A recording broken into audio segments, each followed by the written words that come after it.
우리가 지난주에 하나님의 말씀이 우리에게 지혜를 주고 또 능력을 준다는 말씀을 나눴습니다. 그래서 우리는 늘 말씀 앞에 엎드려야 되는 것이고, 말씀을 통해 주님의 뜻을 깨달아야 되는 것이고, 그리고 그 말씀에 순종하며 살아가야 되는 것입니다. 그런데 어떻습니까? 우리가 이 사실을 알고 있음에도 불구하고 하나님의 말씀 앞에 엎드리는 것에 대해서 게으를 때가 많이 있습니다. 세상 일이 바쁘다 보니까 하나님의 말씀을 가까이 하는 시간을 멀리하게 되고요, 우리가 말씀 앞에 엎드리지 못할 때가 많이 있습니다. 그리고 우리가 말씀을 알기는 합니다만은 말씀을 아는 것으로 능력이 되는 것이 아닙니다. 그 말씀대로 살아가야 능력이 되는 것인데, 우리가 말씀은 알고 있지만 그 말씀을 무시하며 살려갈 때도 많이 있습니다.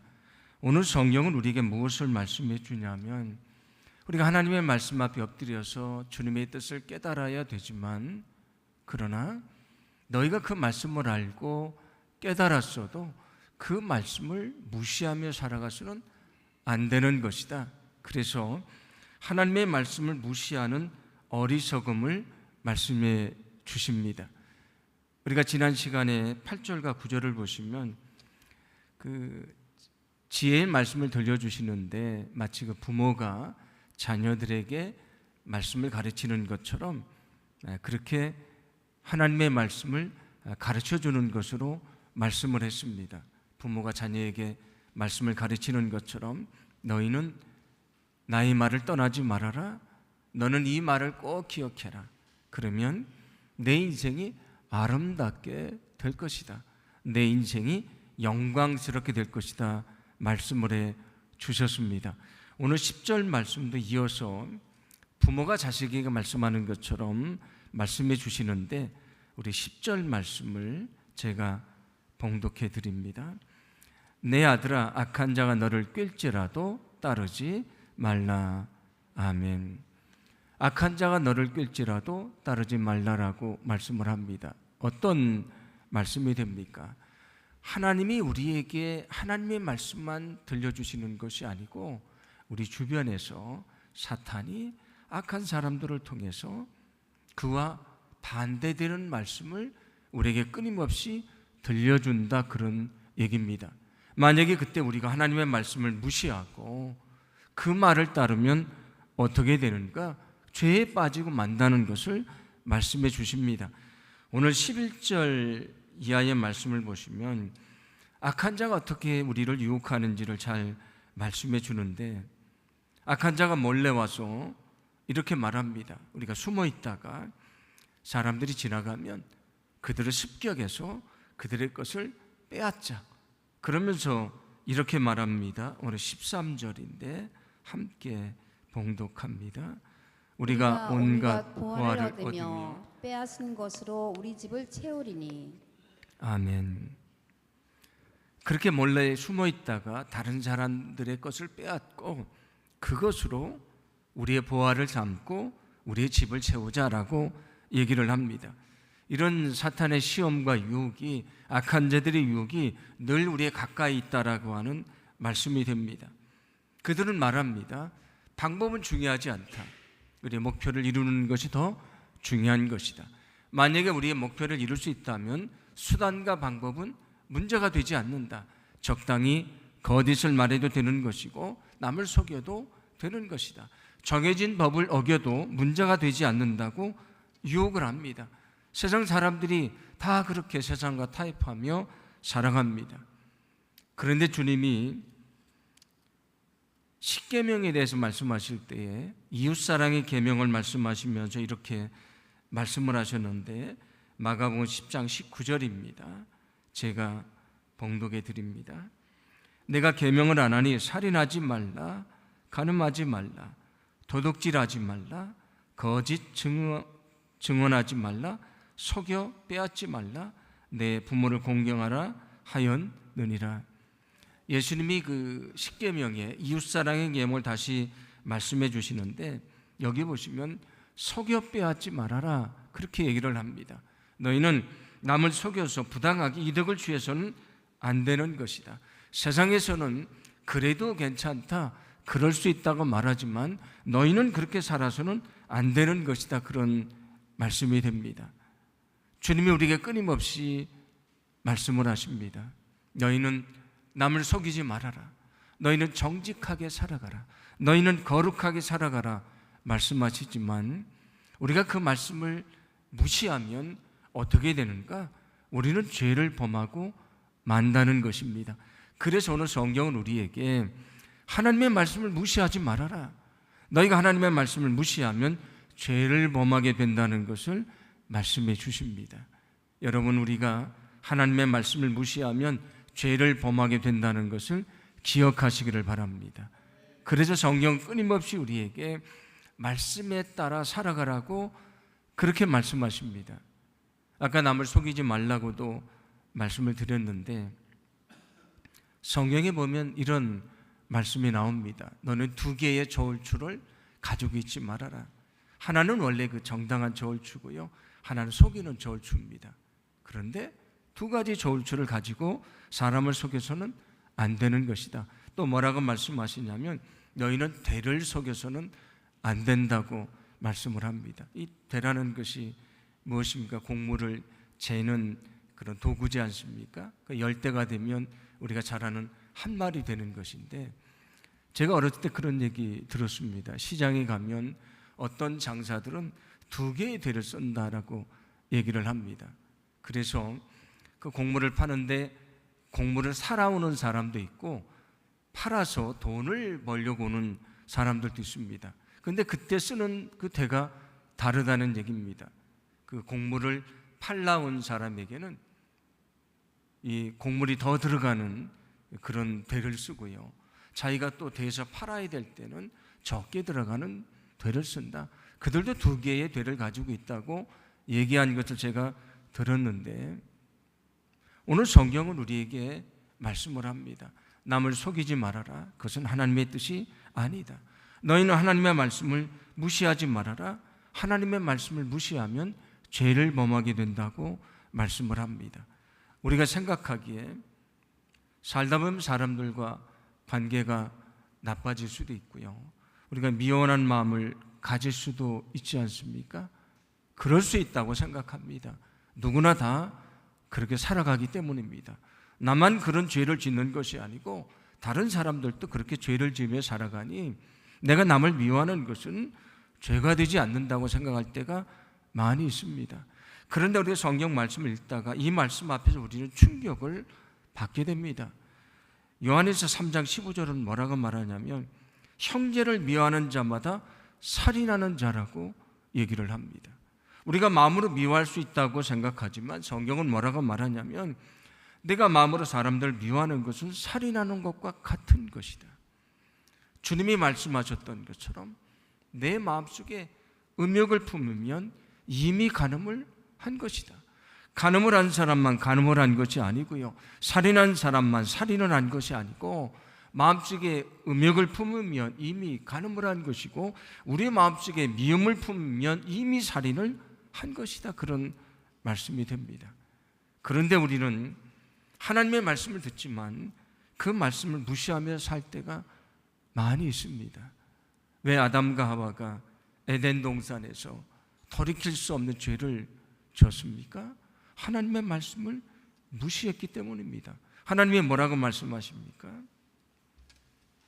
선악을 알게 하는 나무 열매를 결단코 먹어서는 안 된다. 너희가 그것을 먹으면 정녕 반드시 죽게 될 것이다. 이게 하나님의 말씀입니다. 그런데 사탄이 와서 유혹을 합니다. 아니다.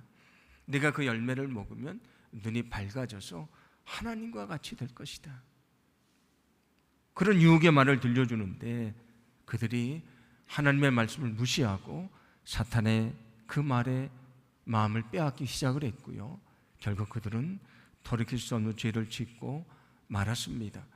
오늘 성경은 우리에게 하나님이 우리에게 끊임없이 말씀을 들려주신다. 그 말씀을 통해 지혜를 가르쳐 주신다. 너희는 그 말씀을 무시하지 말아라. 만약에 무시하면 너희는 죄를 짓게 된다는 것을 말씀해 주고 있습니다.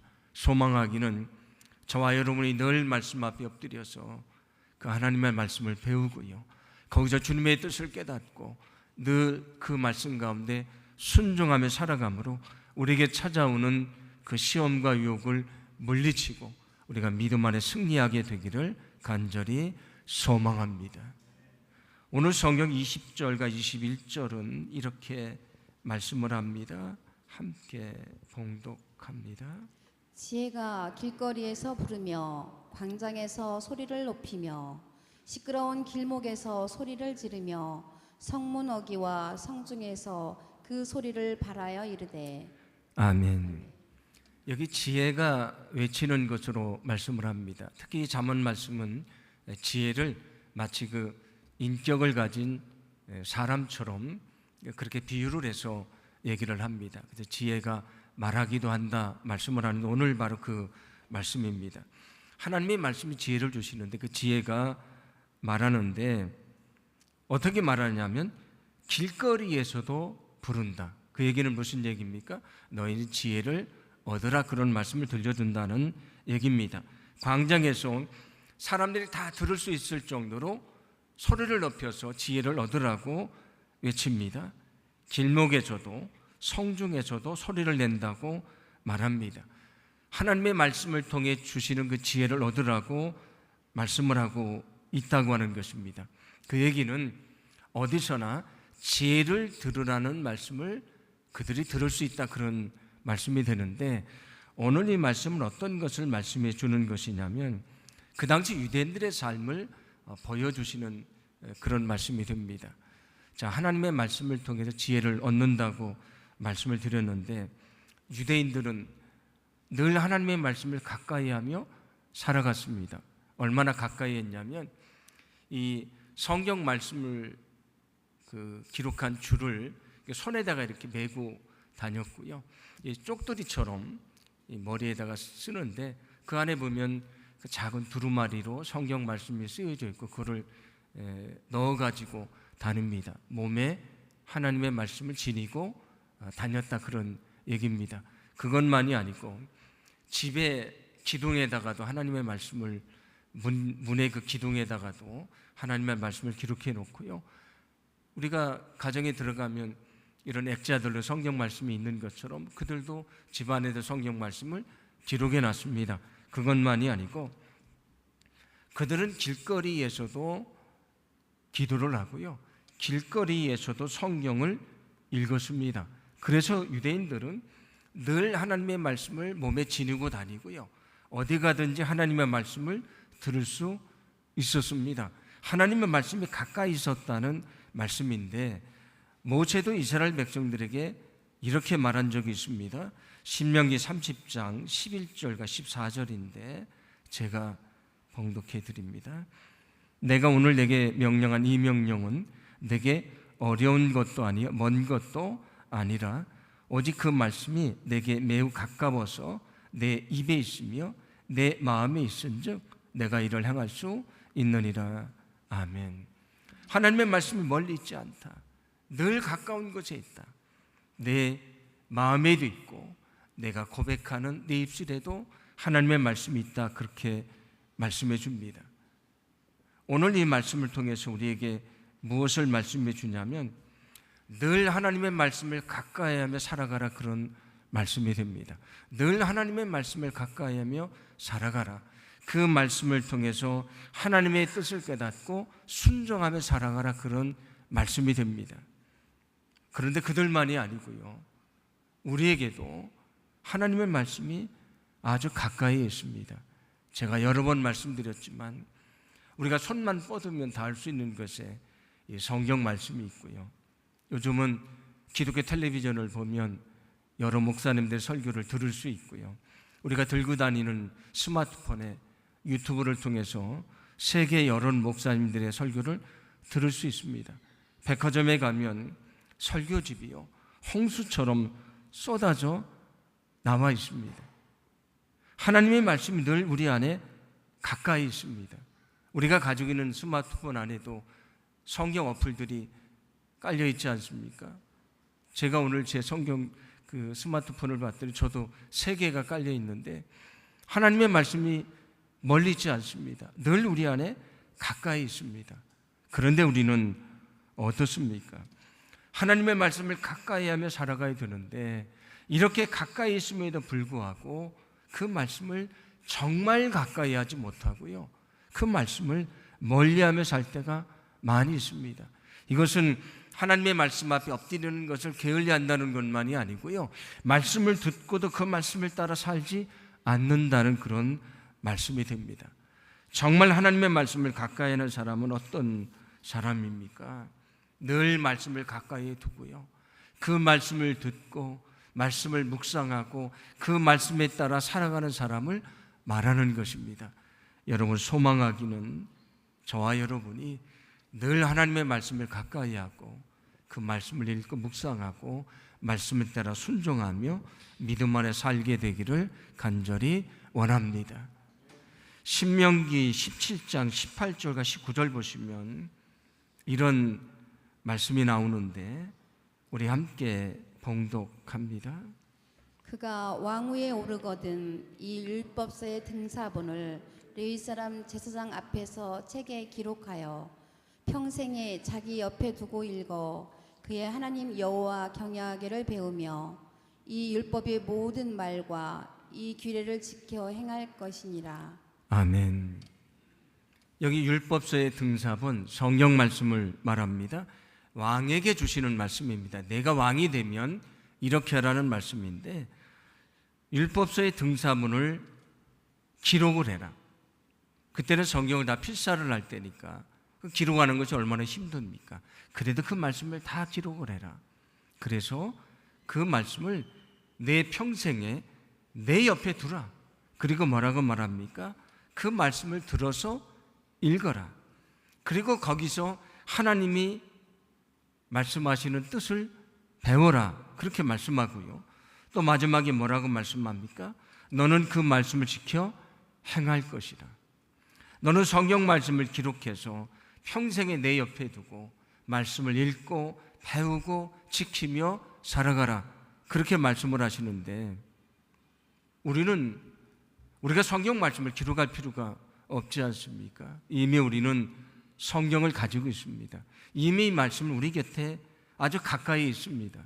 우리가 이 늘 말씀 앞에 엎드리고 이 말씀을 읽고 말씀을 묵상하고 말씀을 통해 주시는 주님의 뜻을 깨닫고요, 거기서만 만족하는 것이 아니고 우리가 정말 그 말씀을 따라서 믿음 안에 살아가기를 간절히 소망합니다. 아무리 우리가 말씀을 알아도 아무리 말씀을 읽어도 그 말씀대로 살지 않으면 아무런 능력이 되지 않는 것입니다. 언제 그 말씀이 능력이 되는가? 말씀에 순종할 때 능력이 되는 것입니다. 소망하기는 오늘 말씀처럼 우리가 늘 말씀을 통해 하나님이 주시는 지혜를 배우고요, 그 지혜 가운데 세상의 시험과 유혹을 물리치고 늘 주님이 원하시는 그 믿음의 삶, 그 거룩한 삶을 살아가기를 간절히 원합니다. 오늘 성경 24절과 25절을 보시면 그렇게 말씀을 무시하고요, 말씀을 멸시하고 말씀을 싫어한 사람의 결과에 대해서 말씀을 합니다. 26절은 이렇게 말씀하는데 26절을 함께 봉독합니다. 너희가 재앙을 만날 때 내가 웃을 것이며 너희에게 두려움이 임할 때 내가 비웃으리라. 아멘. 여기 지혜가 마치 사람처럼 말하는 것으로 들려준다고 말씀을 드렸는데 그 지혜가 사람들에게 말합니다. 하나님의 말씀을 통해 주신 지혜를 무시하고 자기 욕심대로 살다가 죄를 범하고 거기서 재앙을 만난 사람에게 지혜가 말합니다. 어떻게 말합니까? 그래, 너 내 말을 무시하더니 너 그럴 줄 알았다. 그러면서 뭐라고 말합니까? 너를 비웃게 될 것이다.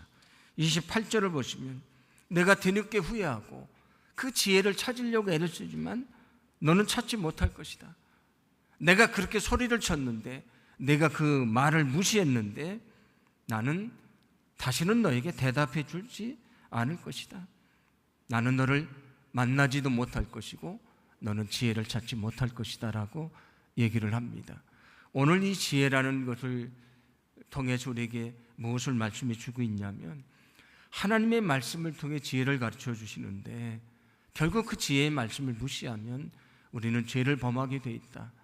그리고 죄를 범해서 우리가 하나님 앞에 범죄했을 때에 이런 부끄러움을 당하게 되고 시간이 지나서 우리는 땅을 치며 통곡하며 눈물을 흘리는 시간이 찾아오게 될 것이다. 그런 얘기입니다.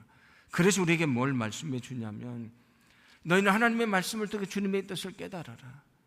깨달은 것으로 만족하지 말고 늘 너희는 그 말씀에 따라 살아가라. 그렇게 말씀해 주십니다. 너희가 그 말씀을 무시해서 이런 결과를 얻은 다음에 결코 후회하지 말라는 그런 말씀이 됩니다. 그러면서 오늘 31절은 이렇게 말씀하는데 제가 봉독해 드립니다. 그러므로 자기 행위의 열매를 먹으며 자기 꾀에 배부르리라. 아멘. 우리는 우리가 행한 대로 열매를 얻는다고 말씀을 합니다. 우리가 주님의 말씀에 순종하며 살아가면 그 열매를 얻게 되지만 그 말씀을 무시하며 살아가면 하나님의 말씀을 무시한 결과를 얻게 된다. 그것은 너무도 당연한 것이다. 그런 말씀을 들려줍니다. 오늘 말씀을 우리에게 하나님의 말씀을 무시한 사람은 그것에 대한 열매를 얻게 된다는 것을 말씀해 주고 있습니다. 우리가 잘 알고 있는 아골골짜기가 있지 않습니까? 아골골짜기의 아골이라는 것은 고통이라는 그런 뜻입니다. 고통의 골짜기라는 뜻인데 어떻게 거기가 아골골짜기가 됐습니까? 이스라엘 백성들이 가나안 땅에 들어와서 여리고를 공격을 합니다. 하나님의 말씀에 따라서 여리고를 점령을 했습니다. 그리고 거기서 가까운 작은 성인 아이성을 쳐들어가게 되는데 근데 그 작은 성과의 전쟁에도 그들이 패하고 말았습니다. 왜 패했는가? 그 이유를 찾아보니까 하나님께서 그들에게 뭐라고 말씀하셨냐면 너희는 여리고성을 점령할 때 모든 것을 다 진멸하라고 말씀을 했습니다. 그런데 아간이라고 하는 한 사람이요 하나님의 말씀을 듣고도 그 말씀을 무시합니다. 그 욕심이 생겨서 외투암벌하고 금하고 은을 챙겨서 그가 숨겨놨습니다. 그래서 아간의 죄가 발각이 됐고요. 그가 어떻게 됐습니까? 그가 한 골짜기로 끌려가서 사람들이 그에게 돌을 던집니다. 그 돌에 맞아서 그가 죽게 되는데 얼마나 많은 돌을 맞았든지요. 그가 돌을 맞아 죽었는데 그 위에 돌이 던져져서 그게 돌 무덤이 됐다라고 얘기를 합니다. 그게 바로 아골 골짜기입니다. 아골 골짜기는 우리를 매우 고통스럽게 하는 장소를 말합니다. 우리가 부르는 찬송가 중에 323장 보면 부름받아 나서는 몸 그런 찬양이 있지 않습니까? 그 가사가 그렇게 나옵니다. 아골골짝 빈들에도 복음 들고 가오리다. 아골골짝이 어떤 것입니까? 아간이 하나님의 말씀을 무시해서 그가 벌을 받아 죽었던 아주 끔찍한 장소입니다. 내가 그런 장소일지라도 인내하며 복음 들고 간다는 그런 고백이지 않습니까? 아골골짜기는 하나님의 말씀을 무시한 사람에게 어떤 열매가 있는지를 분명히 보여준 그런 장소가 됩니다. 우리는 하나님의 말씀을 무시하며 살면서도 그냥 그럴 수 있다고 생각하지만 그러나 그렇지 않습니다. 하나님의 말씀을 무시한 결과는 반드시 있다고 말씀해 주십니다. 우리가 늘 하나님의 말씀을 듣고요. 그 말씀을 무시하지 않고 늘 그 말씀을 따라서 믿음 안에 살아가기를 간절히 소망합니다. 오늘 23절은 이렇게 말씀을 합니다. 함께 봉독합니다. 나의 책망을 듣고 돌이키라. 보라, 내가 나의 영을 너희에게 부어주며 내 말을 너희에게 보이리라. 아멘. 이 하나님의 말씀은 나를 비추는 거울이라고 제가 여러 번 말씀을 드렸습니다. 이 성경은 창이 아니고 거울이다. 창은 다른 사람을 봅니다. 그래서 우리가 성경을 보고 흔히 어떻게 생각하냐면 여기 나오는 이 모습을 보면서 이거 김 집사에 대한 얘기구나, 김 권사에 대한 얘기구나. 우리가 창을 통해서 다른 사람을 판단하려고 할 때가 있다는 것입니다. 성경 말씀은 창이 아니고 나를 비춰보는 거울입니다. 오늘 말씀하시는 것이 내게 주시는 말씀이고요, 나를 비춰보라는 말씀입니다. 그래서 오늘 23절은 뭐라고 말합니까? 하나님의 말씀을 통해 지혜를 얻어야 된다. 그 지혜의 말씀이 너를 책망할 것이다. 그러면 너는 그 책망을 들으라. 그런데 듣는 것으로 만족해서는 안 된다. 너는 삶을 돌이키라고 말씀을 합니다. 말씀을 듣고 삶을 돌이켜야 내가 주님이 원하시는 믿음의 삶을 살아간다고 말씀해 주십니다. 소망하기는 우리가 늘 하나님의 말씀 앞에 엎드리고 거기서 삶의 지혜를 얻고요, 그 말씀에 순종함으로 하나님이 원하시는 삶의 열매를 맺어가기를 간절히 원합니다. 우리가 어리석어서 아무렇지도 않게 하나님의 말씀을 무시하며 살지 않기를 소망합니다. 우리가 그 말씀을 무시하면 결국 죄를 짓게 되는 것인데 하나님이 결코 원하시지 않는 삶인 것입니다. 늘 하나님의 말씀을 가까이 하고 말씀에 순종하고 주님이 원하시는 거룩하고 온전한 믿음의 삶을 살아가시는 저와 여러분의 삶이 되기를 간절히 소망합니다. 오늘 말씀을 기억하면서 우리가 기도하겠습니다.